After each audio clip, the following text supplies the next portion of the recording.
दोस्तों, अगर एक्सपर्ट्स की माने तो एक आम इंसान को फिज़िकली और मेंटली फिट रहने के लिए तकरीबन 8 और 9 गिलास पानी रोज़ पीना चाहिए। परंतु उससे भी ज़्यादा ज़रूरी है कि जो पानी आप पी रहे हैं वो स्वच्छ और हेल्दी हो। हेल्दी यानी कि वो पानी जर्म्स फ्री हो और स्वच्छ यानी वो टॉक्सिन फ्री हो। दोस्तों, हम सब जानते हैं कि जैसे ही शुद्ध पानी की बात आती है तो हमारे दिमाग में बॉटल्ड वाटर सबसे पहले आता है।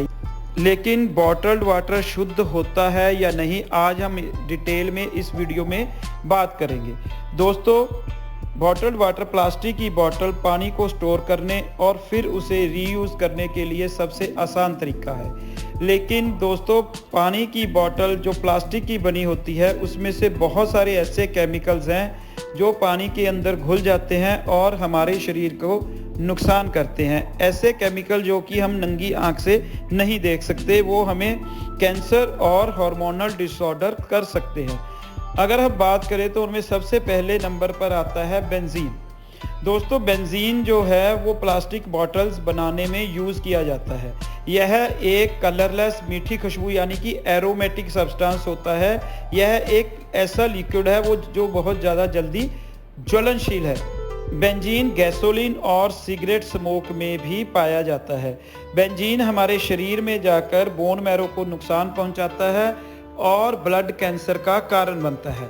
हालांकि बेंजीन की मात्रा प्लास्टिक बोतल के अंदर बहुत ज़्यादा कम होती है, लेकिन जैसे ही हम बहुत देर तक प्लास्टिक बोतल के अंदर पानी को स्टोर करते हैं तो बेंजीन धीरे धीरे पानी के अंदर घुल जाता है और जैसे ही हम वो पानी पीते हैं वो हमारे शरीर में चला जाता है। दूसरे नंबर पर सबसे डेडली जो सब्सटेंस आता है वो है बिस्फिनोल ए यानी कि बीपीए। बीपीए एक एस्ट्रोजन की तरह आपके शरीर में जाकर काम करता है। यह एक ऐसा खतरनाक सब्सटेंस है जो कि prostate cancer, breast cancer, ovarian cancer और यूटेराइन कैंसर भी कर सकता है। इसके अलावा बीपीए लिवर और ब्रेन डिजीज भी कर सकता है। बीपीए ओबेसिटी, डायबिटीज और लर्निंग डिसेबिलिटीज के लिए भी रिस्पॉन्सिबल होता है। तीसरे नंबर पर जो सबसे ज़्यादा खतरनाक सब्सटेंस है वो है इपॉक्सी रेजिन। दोस्तों, इपॉक्सी रेजिन प्लास्टिक कंटेनर्स को कोटिंग करने के काम आता है, लेकिन जैसे ही हम इसके अंदर गर्म या चीज़ें ज़्यादा देर तक स्टोर करते हैं तो इपॉक्सी रेजिन हमारे पानी के अंदर और कोई भी तरल पदार्थ जो हम इनमें डालते हैं उनके अंदर मिल जाता है, जिससे वो डायरिया, गैस्ट्रोइंटेस्टाइनल डिजीज़ और फूड पॉइजनिंग जैसे सिम्टम कर सकता है। उसके बाद आता है फथैलेट। फथैलेट एक ऐसा हार्मफुल केमिकल है जो स्पर्म काउंट कम करता है। उसके साथ साथ वो टेस्टिकुलर एबनॉर्मेलिटीज कर सकता है और टेस्टिकुलर ट्यूमर भी कर सकता है जो कि और फथैलेट भी प्लास्टिक बॉटल्स बनाने के काम आता है। दोस्तों, जैसे ही हम पानी की बोतल ज़्यादा देर तक सनलाइट में या ज़्यादा देर तक धूप में रखते हैं तो यूवी रेज की वजह से प्लास्टिक में से डाइऑक्सिन नामक सब्सटेंस भी पानी में घुल जाता है, जिससे ब्रेस्ट कैंसर होने की संभावना बढ़ जाती है।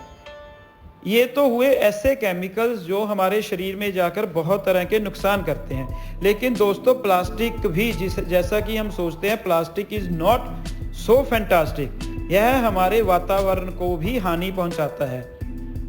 जैसे अगर हम यूएस की बात करें तो उसमें 6 बॉटल्स में से सिर्फ 2 बॉटल्स ही हैं जो रिसाइकल के लिए जाती हैं। 4 बॉटल्स जो हैं वो वेस्ट डस्टबिन और ड्रेन्स में चली जाती हैं। दोस्तों, आप यह सोचकर हैरान होंगे कि 1 मिनट में पूरी दुनिया में 10 लाख प्लास्टिक बॉटल्स यूज़ हो रही हैं। और एक बात मैं आपको और बता दूं कि 4 में से 1 बॉटल यानी कि 25% बॉटल्स के अंदर सिर्फ टैप वाटर ही भरा जाता है। और बॉटल्ड वाटर में अक्सर बहुत सारे बैक्टीरिया जैसे जार्डिया, ई कोलाई और बहुत सारे अनरेगुलेटेड पैथोजेंस के अलावा एस्बेस्टोस, ब्रोमेट और बहुत सारी फार्मास्यूटिकल इंडस्ट्री का वेस्ट भी मिला होता है। इसके अलावा इसमें fertilizer residues and waste heavy metals भी बॉटल्ड वाटर्स में कई बार पाए गए हैं। इसके अलावा भी हम देखें तो जो बॉटल्ड वाटर है वो बहुत ज़्यादा दोस्तों महंगा होता है। आपने मार्केट में देखा होगा कि 1 लीटर पानी की कीमत 20 रुपये से लेकर 200 रुपये तक होती है। जिससे एक आम इंसान के घर का बजट हिल जाता है। उसके अलावा भी नेचुरल रिसोर्सेज को प्लास्टिक बॉटल्स बहुत ज़्यादा नुकसान पहुंचाती हैं।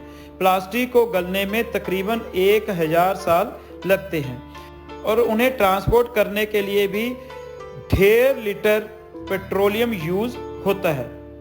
दोस्तों, 1 गैलन वाटर बनाने के लिए 2 गैलन वाटर की ज़रूरत होती है।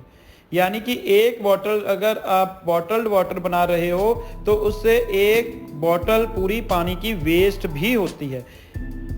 इसके अलावा सिर्फ जैसा मैंने आपको पहले बताया कि 10 to 20% बॉटल्स ही हैं जो रिसाइकल हो पाती हैं या ड्रेन्स को ब्लॉक करती हैं और जानवरों के पेट में जाने का डर रहता है। उसके अलावा प्लास्टिक बॉटल्स को जलाने से बहुत ही डेंजरस और टॉक्सिक फ्यूम्स निकलती हैं जो कि धरती की ओजोन लेयर को ख़त्म करती हैं। दोस्तों, अगर हम बात करें तो अलग अलग देशों में क्या चल रहा है प्लास्टिक बॉटल्स को लेकर। जर्मनी के अंदर हम देखें तो तकरीबन 90 से 100% बॉटल जो है वो रिसाइकल हो रही हैं, क्योंकि उन्होंने एक फंड स्कीम चला रखी है जिसके तहत जैसे ही आप कोई प्लास्टिक की बॉटल या प्लास्टिक का कंटेनर लेते हैं तो उसके एवज में वो आपसे कुछ डिपॉजिट करवाते हैं। वही पैसे आपको वही प्लास्टिक का कंटेनर और बॉटल वापस करने पर वापस पैसे मिल जाते हैं, जिसकी वजह से उन्होंने अपनी रिसाइकलिंग की परसेंटेज को बहुत ज़्यादा बढ़ा लिया है। 2009 में ऑस्ट्रेलिया के न्यू साउथ वेल्स टाउन में वाटर बॉटल्स को बिल्कुल बैन कर दिया गया था। इसके अलावा 2010 में कनाडा ने पहली बार बीपीए को टॉक्सिक सब्सटेंस करार दिया और बीपीए को प्लास्टिक बॉटल बनाने के लिए यूज़ करने के लिए बैन लगा दिया। 2011 में यूरोपियन यूनियन ने बेबी बॉटल्स के अंदर बीपीए का यूज़ बिल्कुल बैन कर दिया था। इन सब के अलावा भी यूएसए, फ्रांस, डेनमार्क और स्वीडन ने भी बीपीए के यूज़ को कम करने के लिए बहुत सारे कदम उठाए हैं। अब हम बात करें तो इंडिया में क्या चल रहा है। दोस्तों, भारत के अंदर 60 से 70% प्लास्टिक बॉटल जो है वो रिसाइकल हो रही हैं। यानी कि इस मामले में हम बहुत सारे यूरोपियन और डेवलप्ड कंट्री से आगे हैं।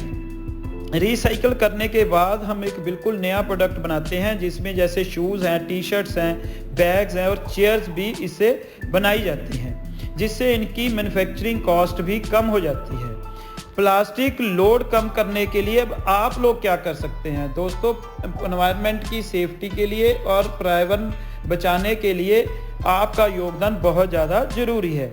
दोस्तों, आप उसके लिए 3 आर याद रख सकते हैं। इसमें आता है, पहला आर होता है रिड्यूस, यानी कि आप प्लास्टिक का इस्तेमाल कम करें। अगर कहीं भी आपने बॉटल लेकर जानी है तो आप स्टील की, कांच की या आजकल बहुत सारी थर्मस ऐसी आती हैं, रीयूजेबल थर्मस है, उसमें अपना पानी भरकर लेकर जाएं।